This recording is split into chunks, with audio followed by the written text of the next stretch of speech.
राजस्थान में बंबई टाउन से आगे बढ़ी कांग्रेस की भारत जोड़ो यात्रा। आज सवाई माधोपुर पहुंचेगी यात्रा का आज 96वां दिन। आज की यात्रा में महिलाओं के हाथ में है कमान। गुजरात में भूपेंद्र पटेल लेंगे मुख्यमंत्री पद की शपथ ग्रहण समारोह में पीएम मोदी और बीजेपी शासित राज्यों के मुख्यमंत्री होंगे शामिल। गुजरात विधानसभा चुनाव में बीजेपी को मिली है बड़ी जीत। झारखंड के गुमला में होगी जेएमएम की खतियानी जौहर यात्रा। 8 दिसंबर से गढ़वा से शुरू हुई थी खतियानी जौहर यात्रा में हेमंत सरकार अपनी 3 साल की बता रही है उपलब्धियां।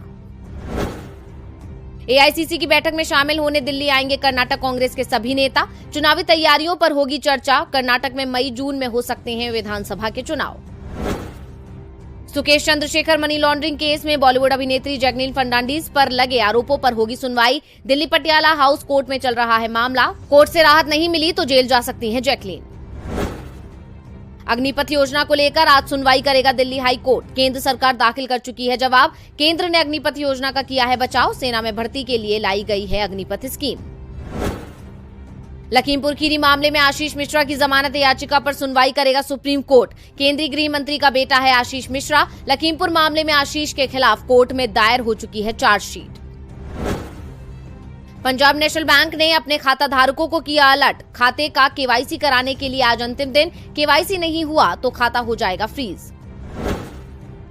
आज से श्रीलंका के जाफना से चेन्नई के बीच शुरू होगी उड़ान सेवा। फिलहाल सिर्फ 75 सीटों वाले विमानों को उड़ान की ही मिलेगी अनुमति।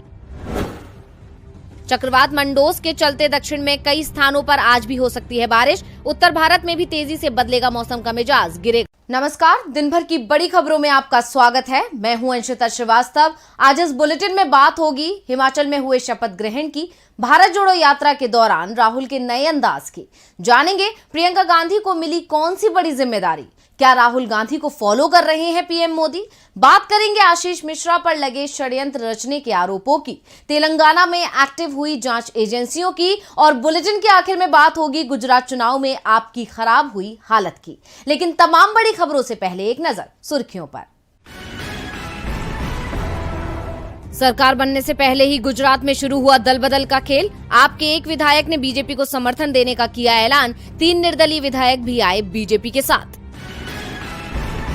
National conference chief Farooq Abdullah का केंद्र पर तंज। लोकतांत्रिक अधिकारों की गारंटी के बिना नहीं हो सकता जम्मू कश्मीर का विकास। जम्मू कश्मीर में जल्दी चुनाव कराने की मांग की। 1 साल बाद एक ही चार्टर प्लेन में गहलोत पायलट ने किया सफर। दोनों साथ साथ पहुंचे हिमाचल प्रदेश। जयराम बोले, जो देख रहे हैं वही सच्चाई, कोई दिखावा नहीं। कर्नाटक में बीजेपी सरकार में मंत्री ने खोल दी खुद की ही पोल। छात्रों से बोले आदिवासी कल्याण मंत्री श्री रामुलू, परीक्षा में नकल करने के मामले में मैं रहा हूं चैंपियन। चीटिंग करने में की है पीएचडी। तो ये थी सुर्खियां और अब बात आज की सबसे बड़ी खबर की। हिमाचल में आज शपथ ग्रहण समारोह हो गया, जिसके साथ ही राज्य की कमान अब सुखविंदर सिंह सुक्खू के हाथ में सौंप दी गई है। तो इस शपथ ग्रहण समारोह में कौन कौन हुआ शामिल और कार्यक्रम के दौरान क्या रहा खास, जानने के लिए देखिए खास रिपोर्ट। हिमाचल में रिवाज तो नहीं बदला, राज बदल गया। अब 68 विधानसभा वाले छोटे से राज्य में कांग्रेस की सरकार है और आज राज्य के नए सीएम ने शपथ भी ग्रहण कर ली। इसी के साथ राज्य की कमान सुखविंदर सिंह सुक्खू के हाथ में चली गई है और अब पार्टी और जनता की उम्मीदें सुक्खू से जुड़ी हैं। बता दें कि शिमला के रिज मैदान पर दोपहर में सुखविंदर सिंह सुक्खू राज्य के 15वें मुख्यमंत्री के तौर पर शपथ ली। सुखविंदर सिंह सुक्खू के अलावा मुकेश अग्निहोत्री ने उप मुख्यमंत्री की शपथ ली। शपथ ग्रहण समारोह में कांग्रेस के अध्यक्ष मल्लिकार्जुन खड़गे, पार्टी के पूर्व अध्यक्ष राहुल गांधी, प्रियंका गांधी, नवनिर्वाचित विधायक, छत्तीसगढ़ के मुख्यमंत्री भूपेश बघेल, हरियाणा के पूर्व मुख्यमंत्री भूपेंद्र हुड्डा और हिमाचल प्रदेश कांग्रेस प्रभारी राजीव शुक्ला सहित पार्टी के कई नेता मौजूद रहे। वहीं इस कार्यक्रम के दौरान कुछ ऐसी तस्वीरें सामने आई जिसने कई बड़े संकेत दिए। दरअसल कार्यक्रम के दौरान प्रियंका ने मुख्यमंत्री पद की दावेदार नहीं प्रतिभा सिंह को अपने बगल में बैठाया। प्रियंका ने ऐसा करके एकजुटता का संदेश दिया, साथ ही पार्टी के अंदर सब कुछ ठीक होने का संकेत भी दिया। वहीं कार्यक्रम की एक और तस्वीर भी छा गई। दरअसल हिमाचल के नए मुख्यमंत्री सुखविंदर सिंह सुक्खू की मां संसार देवी भी शपथ ग्रहण समारोह में पहुंची थी। राहुल गांधी को जब पता चला कि वो मंच के सामने बैठी हैं, तो राहुल ने उन्हें मंच पर बुलाया और उनसे मिले। प्रियंका गांधी ने सुक्खू की मां को गले लगाया और मंच पर अपने पास बैठाया। बता दें कि मुख्यमंत्री सुखविंदर सिंह सुक्खू चौथी बार और मुकेश अग्निहोत्री 5वीं बार विधानसभा पहुंचे हैं। हिमाचल प्रदेश के हमीरपुर जिले के नादौन तहसील के सेरा गांव से ताल्लुक रखने वाले सुखविंदर सिंह सुक्खू का जन्म 26 मार्च 1964 को हुआ था। इनके पिता रसील सिंह हिमाचल पथ परिवहन निगम शिमला में ड्राइवर थे। सुखविंदर सिंह की माता संसार देवी गृहिणी है। सुखविंदर सिंह सुक्खू ने शिमला में अपनी शुरुआती पढ़ाई से लेकर LLB तक की पढ़ाई की है। अपने 4 भाई बहनों में से सुखविंदर सिंह सुक्खू दूसरे नंबर पर हैं। वहीं राजनीतिक करियर की बात करें तो सुक्खू NSUI से राजनीतिक करियर की शुरुआत करते हुए करीब 6 साल तक हिमाचल में कांग्रेस के प्रदेश अध्यक्ष भी रहे। सुखविंदर सिंह सुक्खू इस बार हिमाचल चुनाव में कांग्रेस चुनाव प्रचार समिति के अध्यक्ष थे और हमीरपुर जिले की नादौन विधानसभा सीट से विधायक चुने गए हैं। सुखविंदर सिंह सुक्खू चौथी बार विधायक बने हैं। शपथ ग्रहण के दौरान कुछ ऐसी तस्वीरें सामने आईं जिसने इस बात के संकेत दिए कि पार्टी में सब कुछ ठीक है और सब एकजुट हैं। ऐसे ही कुछ संकेत वो तस्वीरें भी दे रही हैं जो भारत जोड़ो यात्रा के दौरान सामने आ रही हैं। और आज भी ऐसी ही कुछ तस्वीरों ने सभी का ध्यान अपनी तरफ खींच लिया। अभी कहां है यात्रा और क्या था उन तस्वीरों में खास, देखेंगे रिपोर्ट। कांग्रेस की भारत जोड़ो यात्रा का आज 95वां दिन था। आज भी यात्रा हर दिन की तरह ही सुबह 6 बजे के करीब शुरू हुई और यात्रा में कांग्रेस कार्यकर्ताओं के अलावा भारी संख्या में लोग शामिल हुए। बता दें कि भारत जोड़ो यात्रा बूंदी के बलदेवपुरा से शुरू हुई और आज इस यात्रा का बूंदी जिले में आखिरी दिन है। यात्रा के दौरान हर दिन की तरह आज भी राहुल ने स्थानीय नेताओं के साथ चर्चा की और बच्चों से भी बातचीत की। वहीं यात्रा के बीच में राहुल गांधी हिमाचल पहुंचे और सुखविंदर सिंह सुक्खू के शपथ ग्रहण समारोह में शामिल हुए, जिसके बाद राहुल वापस राजस्थान आए और दोबारा यात्रा शुरू हुई। बता दें कि दूसरे पहर में यात्रा पपड़ी से दोबारा शुरू हुई और लखेरी रेलवे स्टेशन चौराहे पर रुकेगी और आजाद नगर बवई में यात्री विश्राम करेंगे। बता दें आज भी यात्रा के दौरान कई ऐसे पल देखने को मिले जिसने राहुल को औरों से अलग दर्शा दिया।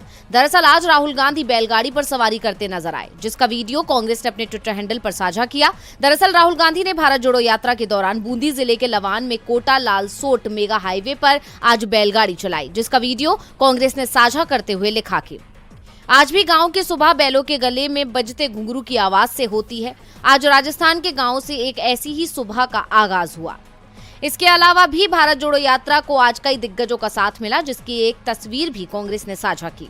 यात्रा और चर्चा दोनों लगातार जारी हैं। हिंदुस्तान को सशक्त करने की पूरी तैयारी है। यानी राहुल गांधी का उत्साह बता रहा है कि देश को जोड़ने का उनका संकल्प सफल होता दिख रहा है। इन दिनों यात्रा राजस्थान में है और यात्रा जैसे जैसे आगे बढ़ रही है, यात्रा और कांग्रेस दोनों की ही लोकप्रियता में इजाफा हो रहा है, जिससे कांग्रेस काफी उत्साहित है। ऐसे में यात्रा को मिल रही सफलता को देखकर अब पार्टी ने हाथ जोड़ो अभियान निकालने का ऐलान किया है। क्या है पार्टी का प्लान और किसके नेतृत्व में चलेगा ये अभियान, देखिए ये रिपोर्ट। पहले कन्याकुमारी से कश्मीर तक कांग्रेस की भारत जोड़ो यात्रा, फिर राज्य स्तर तक इसे ले जाने का प्लान और अब हाथ जोड़ो यात्रा। साफ है अब कांग्रेस ने तय कर लिया है कि वो मोदी सरकार के खिलाफ सड़क पर बड़े संघर्ष की तैयारी में है और ये लड़ाई पार्टी जनता के साथ मिलकर लड़ेगी। राहुल गांधी तो पहले ही भारत जोड़ो यात्रा का नेतृत्व कर रहे हैं। अब प्रियंका गांधी को इसे आगे बढ़ाने की जिम्मेदारी सौंपी जा रही है। प्रियंका गांधी हर राज्य की राजधानी में एक महिला मार्च निकालेंगी, जिसमें वो महिला घोषणा पत्र भी पढ़कर सुनाएंगी। पार्टी इसके लिए 15 दिसंबर से राज्य स्तर और फिर जिला और ब्लॉक स्तर पर अपनी तैयारी बैठकें शुरू कर रही है। इसे लेकर पूरी रणनीति तैयार हो चुकी है। प्रियंका के महिला मार्च के साथ बूथ स्तर पर 1 महीने में भारत जोड़ो यात्रा शुरू होगी। हर यात्री को राहुल गांधी का एक लिखा पत्र और बीजेपी सरकार के खिलाफ चार्जशीट बांटी जाएगी। यात्रा के बाद प्रत्येक जिले में एक ब्लॉक स्तरीय सम्मेलन आयोजित किया जाएगा, जिसमें प्रदेश अध्यक्ष और राज्य कांग्रेस के वरिष्ठ नेता शामिल होंगे। सभी जिलों में बैठकें बुलाने के बाद प्रदेशों में राज्य स्तरीय कार्यकर्ता सम्मेलन होगा, जिसके बाद प्रत्येक राज्य में रैलियां होंगी, जिन्हें प्रदेश कांग्रेस अध्यक्ष और पूर्व कांग्रेस अध्यक्ष संबोधित करेंगे। पार्टी का हाथ जोड़ो कार्यक्रम 2 महीने चलेगा, जो 26 जनवरी से शुरू होगा। पार्टी ने फरवरी में रायपुर में पूर्ण अधिवेशन बुलाया है। कांग्रेस के अधिवेशन का सीधा प्रसारण किया जाएगा और प्रत्येक राज्य में महत्वपूर्ण स्थानों पर दिखाया जाएगा। इसके साथ ही यूपी में कांग्रेस की भारत जोड़ो यात्रा शुरू होने से पहले राज्य स्तर पर एक यात्रा शुरू की जा रही है। यात्रा रविवार को बाराबंकी से शुरू होकर सोमवार को लखनऊ पहुंचेगी। यूपी कांग्रेस के प्रांतीय अध्यक्ष नकुल दुबे ने कहा कि इस तरह की 6 राज्य स्तरीय यात्राएं पार्टी निकाल रही है। बाराबंकी से यात्रा विभिन्न जिलों को कवर करने के बाद 21 दिसंबर को हरदोई में समाप्त होगी। हिमाचल में मिली बड़ी सफलता के बाद दावा किया जा रहा था कि कांग्रेस महासचिव प्रियंका गांधी को बड़ी जिम्मेदारी मिल सकती है। अब देखना होगा कि राहुल गांधी को जितनी लोकप्रियता मिल रही है, क्या उतनी ही लोकप्रियता प्रियंका को भी मिलेगी। खैर, ये तो आने वाला वक्त बताएगा। फिलहाल राहुल गांधी को मिल रही लोकप्रियता ने पीएम मोदी की टेंशन बढ़ा दी है। शायद यही वजह है कि अब पीएम राहुल गांधी को फॉलो कर रहे हैं। आखिर कैसे, देखिए रिपोर्ट। भारत जोड़ो यात्रा से राहुल गांधी का एक नया स्वरूप निखर कर सामने आया है। अब राहुल के राजनीतिक विरोधी भी उन पर निशाना साधने से बचते दिख रहे हैं। उल्टा भारत जोड़ो यात्रा में राहुल गांधी जिस तरह से आम लोगों से मिल रहे हैं, उसका असर पीएम मोदी पर भी पड़ता दिख रहा है। सबसे पहले गुजरात विधानसभा चुनाव में इसकी झलक दिखाई दी। राहुल गांधी ने आदिवासियों को लेकर संघ और बीजेपी पर सवाल उठाए और कहा कि ये दोनों आदिवासियों को वनवासी कहकर उनके अधिकार हड़पना चाहते हैं। राहुल ने आदिवासी शब्द पर जोर दिया तो पीएम मोदी भी वनवासी से आदिवासी पर आ गए। पूरी बीजेपी ही अब वनवासी शब्द बोलने से बचती दिख रही है। यात्रा में राहुल आम लोगों से घुल मिल रहे हैं। महाराष्ट्र के हिंगोली में राहुल गांधी ने लोक कलाकारों के बीच ढोल बजाया था। इसका असर पीएम मोदी पर भी दिखाई दे रहा है। आज पीएम मोदी महाराष्ट्र के नागपुर पहुंचे थे तो वो भी लोक कलाकारों के साथ ढोल बजाते हुए नजर आए। साफ दिख रहा है कि पीएम मोदी अब वो हर काम करते दिख रहे हैं जो राहुल गांधी कर रहे हैं। दरअसल पीएम मोदी आज नागपुर में कई कार्यक्रमों के शिलान्यास और उद्घाटन कार्यक्रम के लिए पहुंचे थे। उन्होंने नागपुर में मेट्रो सेवा की भी शुरुआत की। मेट्रो स्टेशन के उद्घाटन के बाद उन्होंने स्टूडेंट्स के साथ मेट्रो की सवारी भी की। इससे पहले उन्होंने नागपुर रेलवे स्टेशन से वंदे भारत ट्रेन को हरी झंडी दिखाकर रवाना किया था। ये देश की 6ठी वंदे भारत ट्रेन है। ये ट्रेन नागपुर से रायपुर के बीच चलेगी। इसके अलावा पीएम मोदी ने नागपुर में 520 किलोमीटर लंबे समृद्धि महामार्ग के पहले चरण का उद्घाटन किया। यहाँ पर ही पीएम मोदी लोक कलाकारों के साथ ढोल बजाते नजर आए। जो कुछ भी राहुल करते हैं, पीएम मोदी भी वही करते दिख रहे हैं, जिससे साफ है कि राहुल की बढ़ती लोकप्रियता से पीएम मोदी को चिंता हो रही है। जाहिर है इससे बीजेपी में खलबली तो बढ़ेगी ही। वैसे खलबली तो इस समय उस आरोप ने मचा दी है जो आशीष मिश्रा पर लगा है। तो जेल के अंदर बैठे आशीष मिश्रा पर क्या लगा आरोप, आइए देखते हैं रिपोर्ट में। गृह राज्य मंत्री अजय मिश्रा टेनी का बेटा आशीष मिश्रा मोनू 7 महीने से जेल में है और जल्दी ही उसके बाहर आने की उम्मीद भी नहीं दिख रही है, क्योंकि लखीमपुर खीरी मामले में एसआईटी ने उसे ही मुख्य आरोपी माना है। एसआईटी ने चार्जशीट भी कोर्ट में पेश कर दी है। अब मामले की सुनवाई में तेजी आएगी। गवाहों के बयान कोर्ट में दर्ज किए जाएंगे। सुनवाई में तेजी आने से आशीष मिश्रा की बेचैनी बढ़ती दिख रही है और आशीष मिश्रा की ओर से जमानत याचिका लगाई गई है, लेकिन जमानत मिलना मुश्किल दिख रहा है, क्योंकि जेल में बंद आशीष मिश्रा पर एक और मामला दर्ज करने की तैयारी चल रही है। आशीष मिश्रा पर पहले ही गवाहों को धमकाने के आरोप लग रहे हैं और अब जो आरोप लगा है उससे आशीष की मुसीबत और बढ़ती दिख रही है। दावा किया जा रहा है कि आशीष मिश्रा के इशारे पर लखीमपुर मामले के मुख्य गवाह प्रभजोत सिंह पर पहले अपने बयान पलटने के लिए दबाव बनाया गया, उन्हें धमकाया गया, लेकिन प्रभजोत जब किसी दबाव में नहीं आए तो उन्हें निशाना बनाया गया। प्रभजोत सिंह और उनके छोटे भाई सर्वजीत सिंह को तलवार से निशाना बनाया गया है। घटना का आरोप आशीष मिश्रा के बेहद खास व्यक्ति पर लगा है। प्रभजोत सिंह ने दावा किया है कि इस मामले में विकास चावला शामिल है, जो आशीष मिश्रा का खास आदमी है। उसने पहले जानबूझकर विवाद शुरू किया और फिर मेरे पर हमला कर दिया। इस घटना का एक वीडियो भी सामने आया है जिसमें सर्वजीत के सिर से खून निकलता दिख रहा है। प्रभजोत ने कहा कि मामले की शिकायत जब पुलिस से की तो पुलिस ने दबाव बनाया, मामले में से आशीष मिश्रा का नाम हटा ले, लेकिन मैंने भी साफ कह दिया कि आशीष मिश्रा का नाम नहीं हटाऊंगा, जो सच है उससे पीछे नहीं हटूंगा। प्रभजोत सिंह ने कहा कि प्रशासन के अधिकारी खुद ये कह रहे हैं कि वो दबाव में है, पुलिस शिकायत भी नहीं ले रही है। सवाल ये है कि हर बार घटना गवाहों के साथ ही क्यों हो रही है। दूसरी तरफ लखीमपुर खीरी के एसपी संजीव सुमन का कहना है कि ये मामला दो पक्षों के आपसी विवाद का है। इसका 1 साल पहले हुई तिकुनिया की घटना से कोई संबंध नहीं है। करीब साल भर पहले 3 अक्टूबर को कृषि कानून के खिलाफ किसान लखीमपुर खीरी में शांतिपूर्ण प्रदर्शन कर रहे थे। किसानों के शांतिपूर्ण प्रदर्शन पर तिकुनिया में किसानों पर आशीष मिश्रा की गाड़ी को चढ़ा दिया गया था। इस घटना में 4 किसान सहित 8 लोगों की जान चली गई थी। प्रभजोत सिंह का दावा है कि सिर्फ उन्हें ही निशाना नहीं बनाया जा रहा, बल्कि घटना के हर गवाह को निशाना बनाया जा रहा है। 31 मई को भारतीय किसान यूनियन टिकैत गुट के जिला अध्यक्ष दिलबाग सिंह की कार को निशाना बनाया गया। दिलबाग सिंह बाल बाल बच गए। 10 अप्रैल को एक गवाह हरदीप सिंह पर रामपुर में निशाना बनाया गया, उन पर बयान वापस लेने का दबाव बनाया गया। दूसरे भी कई मामले हैं, लेकिन पुलिस किसी भी मामले में कार्रवाई नहीं कर रही है। आशीष मिश्रा पर आरोप लगा है कि उसने गवाहों पर हमला करवाया है। अब इन आरोपों में कितनी सच्चाई है ये तो जांच में ही सामने आएगा, लेकिन इन आरोपों ने आशीष मिश्रा की मुश्किलों में इजाफा कर दिया है। वैसे मुश्किल में तो तेलंगाना सीएम की बेटी भी फंसी हुई हैं, क्योंकि सीबीआई उनके घर पहुंच गई है और आज उनसे पूछताछ हुई। आखिर क्या है मामला, जानेंगे रिपोर्ट में। तेलंगाना सरकार और केंद्र की मोदी सरकार में अक्सर तल्खियां देखने को मिलती हैं। इतना ही नहीं, जब भी पीएम तेलंगाना दौरे पर होते हैं, सीएम केसीआर उन्हें रिसीव करने तक नहीं पहुंचते और दोनों की ही तरफ से एक दूसरे पर जमकर आरोपों की बौछार भी की जाती है। अब इन सब के बीच राज्य में जांच एजेंसी एक्टिव हो गई हैं और निशाने पर आ गई हैं सीएम केसीआर की बेटी कविता। उसी के चलते सीबीआई की टीम आज सुबह हैदराबाद में तेलंगाना के मुख्यमंत्री के चंद्रशेखर राव की बेटी और टीआरएस एमएलसी के कविता के आवास पर पहुंची। दिल्ली शराब घोटाला मामले की जांच के सिलसिले में सीबीआई ने उनसे पूछताछ की। बता दें कि इससे पहले सीबीआई ने 6 दिसंबर को टीआरएस नेता कविता को पूछताछ के लिए समन भेजा था, लेकिन कविता ने 5 दिसंबर को सीबीआई को पत्र लिख और समय मांग लिया, जिसके बाद सीबीआई अधिकारी 11 दिसंबर यानी आज कविता के घर पूछताछ के लिए पहुंचे हैं। वहीं जांच एजेंसियों के निशाने पर कविता के आ जाने से राज्य का सियासी पारा चढ़ा हुआ है। तेलंगाना राष्ट्र समिति का आरोप है कि ये बीजेपी की साजिश है और जब बीजेपी तोड़फोड़ करने में सफल नहीं हो सकी तो अब जांच एजेंसी के सहारे डराने की कोशिश कर रही है। वहीं दिल्ली शराब घोटाले में कथित रिश्वत पर दिल्ली की एक अदालत में प्रवर्तन निदेशालय की तरफ से दायर एक रिमांड रिपोर्ट में के कविता का नाम सामने आया था, जिसको लेकर कविता ने ईडी और सीबीआई को सरकार के इशारे पर चलने वाली बताते हुए कहा था कि चुनाव वाले राज्यों में ईडी और सीबीआई जैसी एजेंसियों को भेजने का नियमित चलन बन गया है।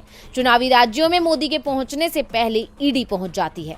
अब इन आरोपों में कितनी सच्चाई है ये बता पाना तो मुश्किल है। वहीं आज पूछताछ तो हो गई है, अब देखना होगा कि जांच में क्या निकल कर आता है। और बुलेटिन के आखिर में बात होगी गुजरात चुनाव में आपकी खराब हुई हालत की। आम आदमी पार्टी के संयोजक अरविंद केजरीवाल गुजरात जीतने का दावा कर रहे थे।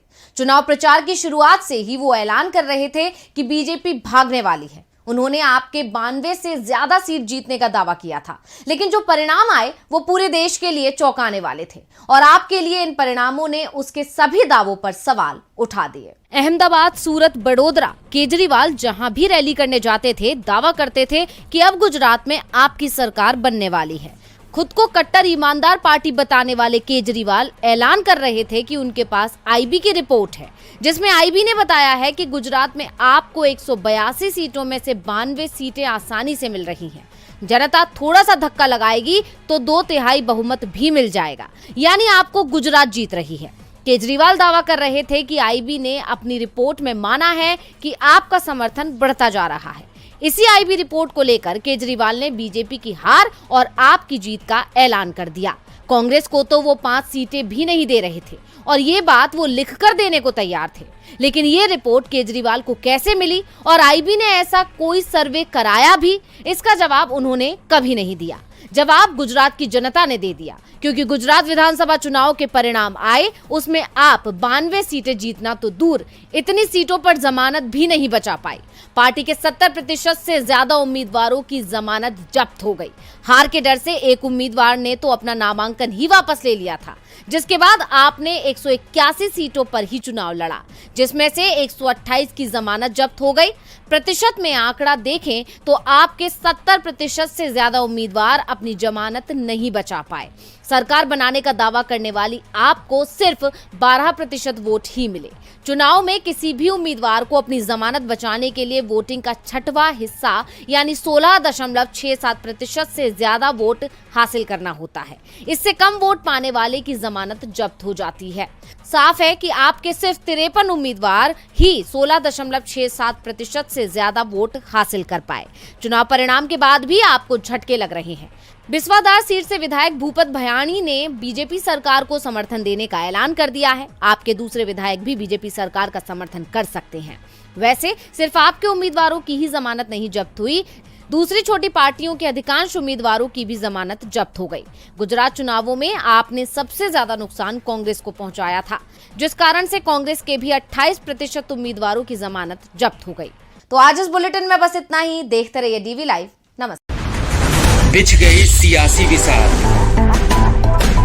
खेला जा रहा है सियासी खेल, जारी है वार पलटवार। शह और मात के खेल में बनाई जा रही है रणनीति। कौन पड़ेगा किस पर भारी, ये कभी भी सिर्फ हस्तक्षेप.com पर अमलेंदु उपाध्याय के साथ।